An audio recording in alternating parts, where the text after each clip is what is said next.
अस्सलाम वालेकुम नाजरीन। FBI अमले की मिली भगत से 1127 अरब रुपए की टैक्स चोरी का इंकशाफ।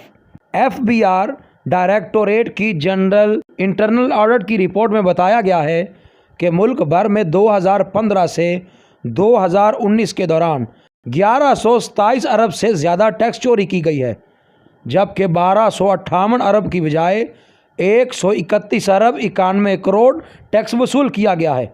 रिपोर्ट में मज़ीद बताया गया है कि 5 साल के दौरान 4193 अरब रुपए से ज़्यादा का कारोबार हुआ है, जबकि हज़ारों कारोबार जालसाजी से मुनाफा नुकसान में बदलते हैं। 2017 में सबसे ज़्यादा टैक्स चोरी हुआ। रिपोर्ट के मुताबिक अमले की मिलीभगत से टैक्स चोरी की गई, जबकि कराची, लाहौर और इस्लामाबाद के साथ साथ पेशावर और सक्खर में भी टैक्स चोरी किया गया है। रिपोर्ट में स्कैंडल में मुलविस विद होल्डिंग एजेंट्स के खिलाफ कार्रवाई की सिफारिश करते हुए जिम्मेदारों पर डिफ़ॉल्ट, सरचार्ज, पेनल्टी लगाने और रिकवरी की सिफारिश की गई है और IT विंग को फ्रॉड की रोकथाम के लिए सिस्टम बेहतर करने की हिदायत भी दी गई है।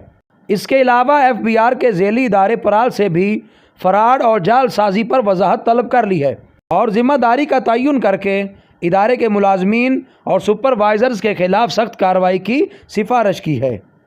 मज़ीद अच्छी वीडियोस के लिए हमारे चैनल को सब्सक्राइब करें और बेल के आइकन को लाजमी प्रेस करें ताकि हमारी हर नई वीडियो की अपडेट आपको सबसे पहले मिल सके।